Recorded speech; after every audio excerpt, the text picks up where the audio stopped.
Comienza la noche bajo la dirección de Claudia Gurizati.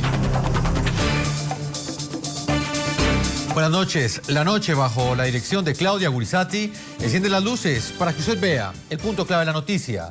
Soy Jefferson Beltrán. Bienvenidos. La noticia, la conferencia anual del Caucus Hispano del Congreso de los Estados Unidos y la celebración del mes de la herencia hispana. Esta conmemoración aglutina a los cerca de 54 millones de latinos que viven en la potencia norteamericana y que representan la minoría étnica más grande del país. El punto clave de esta noticia. Este año la celebración está marcada y ensombrecida a la vez por el profundo descontento que ha generado en los hispanos no solo el aumento de las deportaciones de indocumentados, sino también por la reforma migratoria que, pese a ser una promesa de campaña del presidente Barack Obama, hoy agoniza sin ser discutida en una Cámara de Representantes dominada por el Partido Republicano. Barack Obama, presidente de Estados Unidos. Si arreglamos nuestro sistema migratorio roto, no solo prevendremos algunos de los retos como el que vimos en nuestra frontera este verano. Aprobemos esa ley y hagamos más fuerte a Estados Unidos.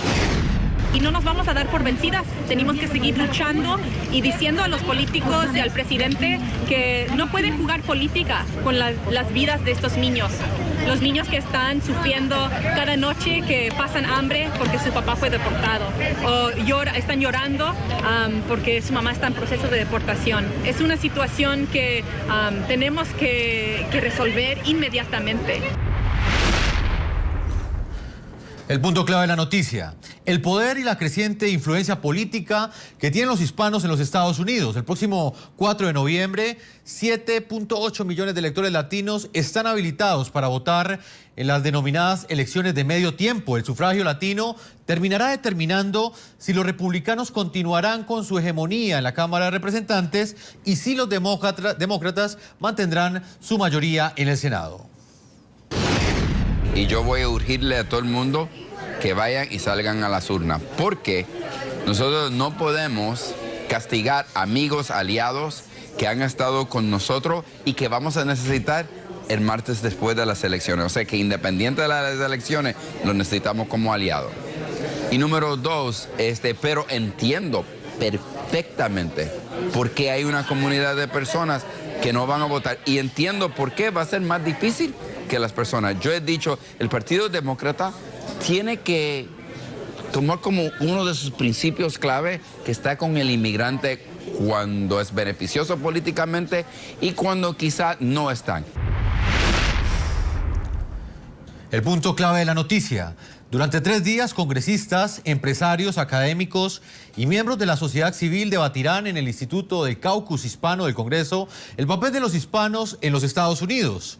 El encuentro, que tiene como telón de fondo el mes de la herencia hispana, inició este jueves enfatizando sus discusiones en la reforma migratoria que esperan cerca de 11 millones de indocumentados que viven en la potencia norteamericana. Desde el pasado 15 de septiembre hasta el próximo 15 de octubre, en Estados Unidos se respira aroma latino. Son 30 días donde la población de habla hispana radicada en los Estados Unidos celebra el mes de la hispanidad. Origen y fechas. En 1968 se instituyó esta festividad por el entonces presidente Lyndon B. Johnson, pero la celebración solo abarcaba una semana.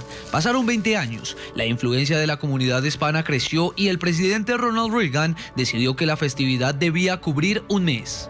La fecha que se escogió coincide con las conmemoraciones de la independencia en 7 países: Costa Rica, El Salvador, Guatemala, Honduras y Nicaragua, así como México y Chile. Hispanos en la Unión Americana. 54,1 millones. Ese es el número aproximado de los hispanos que viven en Estados Unidos, según el más reciente estudio del Pew Research Center, una cifra que representa el 17% de la población de Estados Unidos, por encima del 5% de 1970. Las personas de origen mexicano representan 2/3 de la población con 34 millones de habitantes. Los de origen puertorriqueño son el siguiente grupo más grande, con 4,9 millones, y con otros 3,5 millones que viven en la isla de Puerto Rico. Hay otros 5 grupos de origen hispano con más de 1 millón de personas cada uno: los cubanos, salvadoreños, dominicanos, guatemaltecos y colombianos. Se proyecta que la población hispana alcance los 128,8 millones de personas en el año 2060, lo que representaría un 30% de la población total de Estados Unidos. La contribución hispana. Los latinos no solo son la minoría más grande de la Unión Americana, también hacen parte de uno de los principales motores de la economía estadounidense. En la potencia norteamericana trabajan al menos 23 millones de latinos, lo que representa el 8% de la fuerza laboral, según el último censo. Ese 17% que representan los latinos tendría la no despreciable cifra de $1 billón de poder adquisitivo. La contribución de los indocumentados. No solo los hispanos que tienen regularizada su situación migratoria aportan al crecimiento económico de los Estados Unidos. Según el Pew Research Center, los 11,3 millones de inmigrantes indocumentados no están exentos de aportar al fisco. Este grupo también paga impuestos, aún a sabiendas de que podrían nunca gozar de los beneficios a los que están aportando. Un estimado del Servicio de Rentas Internas indica que los inmigrantes irregulares pagan unos $9,000 millones anuales, tan solo al Servicio de Seguro Social, sin contar el aporte a programas como el Medicare y otros impuestos.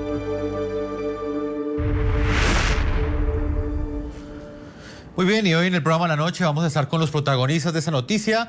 Estaremos hablando con dos congresistas estadounidenses. Ambos son representantes a la Cámara y ambos hacen parte de los demócratas, del Partido Demócrata en los Estados Unidos. Uno de ellos es Henry Cuellar, quien es representante por Texas.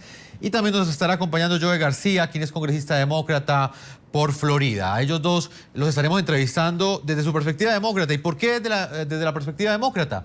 Porque es este partido en el que en este momento está enfrentando fuertes críticas como consecuencia de esas promesas incumplidas que ha hecho el presidente Barack Obama en lo que tiene que ver no solamente con la reforma migratoria, la aprobación de la reforma migratoria, sino también en el alto número de deportaciones que día a día elevan la tensión y la incertidumbre de cerca de 11 millones de indocumentados que viven en los Estados Unidos. Hasta ahora conecto en Washington con Joe García. Él es congresista demócrata. Señor Joe García, bienvenido al programa La Noche de NTN 24. Un placer estar con ustedes. Bueno, señor Joe García, un año más que se celebra el mes de la herencia hispana.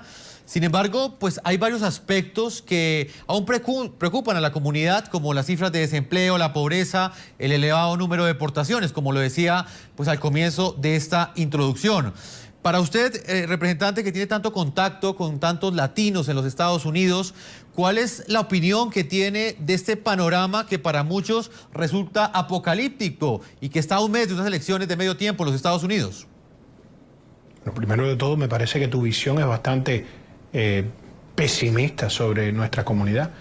Más como hispanos deberemos celebrar lo que son los logros. Indudablemente que la economía todavía está aguantada por políticas, me parece, indebidas por los republicanos, pero la realidad es que el presidente ha prometido tomar acción a corto plazo. Vemos una economía que poco a poco está recobrando, pero indudablemente que está favoreciendo a los más ricos y no el medio, y es algo que tenemos que reforzar.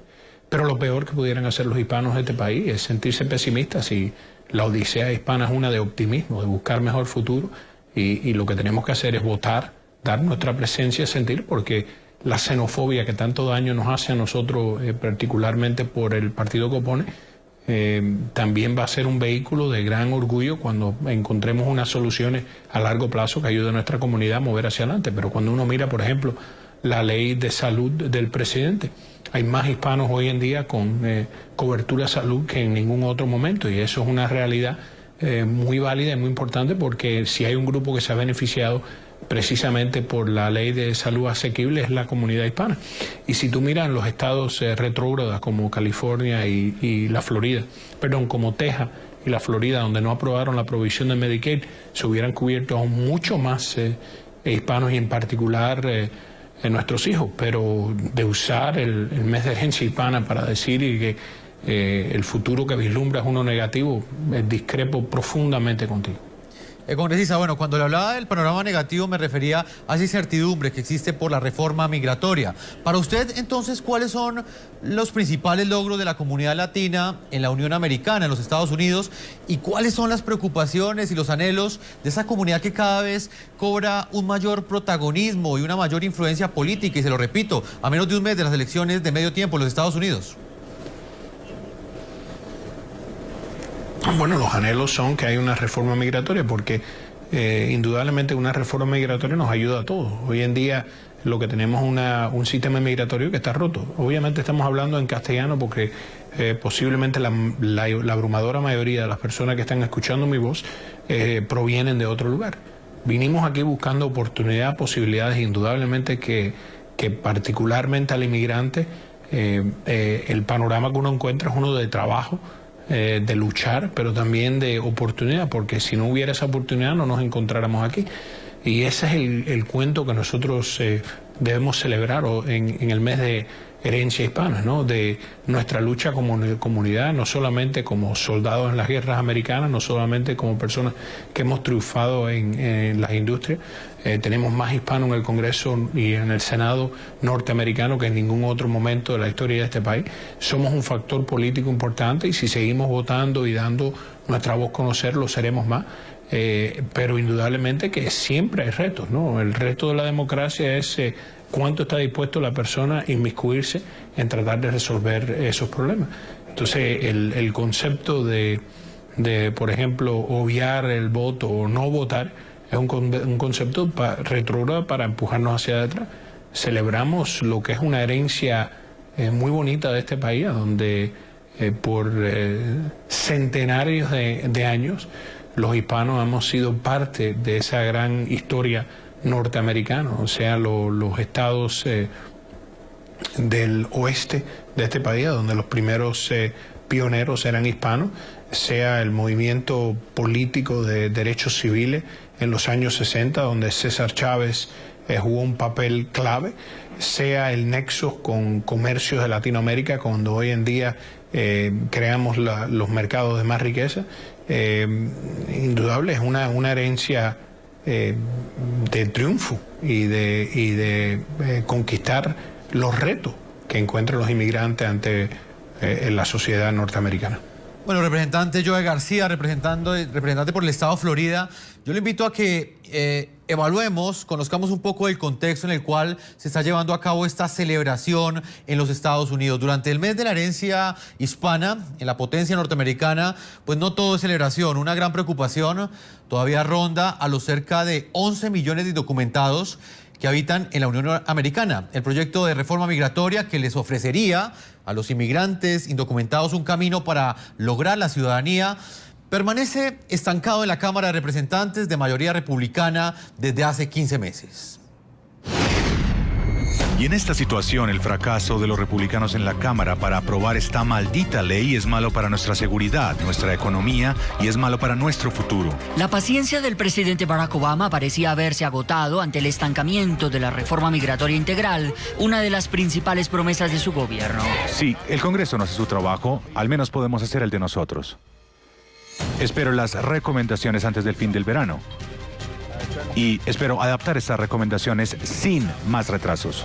El mandatario estadounidense advertía así que estaba dispuesto a usar su poder ejecutivo para adoptar algunas medidas sobre posibles beneficios a las familias hispanas que esperan aún se les abra un camino a la ciudadanía. Sin embargo, esa opción también ha quedado postergada en medio de un crucial momento político que acrecenta la incertidumbre de los 11,3 millones de indocumentados que viven en la potencia norteamericana. Y luego de que estallara una crisis migratoria por el masivo ingreso de niños centroamericanos no acompañados a territorio estadounidense. El próximo 4 de noviembre, los estadounidenses deberán acudir a las urnas en las elecciones de medio término. Ese día se elegirá, además de 34 gobernadores, la totalidad de los 435 escaños de la Cámara de Representantes y un tercio del Senado, es decir, 33 del total de sus 100 miembros. La Cámara, precisamente donde está estancado el proyecto de reforma migratoria desde el 27 de junio de 2013, cuando fue aprobado en el Senado, está dominada por los republicanos con 234 puestos frente a 201 de los demócratas. Los demócratas tienen el gran reto de recuperar el control de esa Cámara Baja que perdieron en el 2010, lo que supondría una luz verde a la tan esperada reforma migratoria. Y yo voy a urgirle a todo el mundo que vayan y salgan a las urnas, porque nosotros no podemos castigar amigos, aliados que han estado con nosotros y que vamos a necesitar el martes después de las elecciones. O sea que independiente de las elecciones, los necesitamos como aliados. Pese a que los demócratas confían en el voto hispano, el panorama político en medio de promesas incumplidas es difuso. Y en juego está también el control del Senado por parte del partido de gobierno, que podría verse afectado dependiendo de cómo queden divididas las fuerzas en los 33 escaños a elegirse el 4 de noviembre, 20 de los cuales están en poder de los demócratas y 13 de los republicanos. En la actualidad, toda la Cámara Alta está conformada por 53 demócratas, 45 republicanos y 2 independientes afines al Partido Demócrata.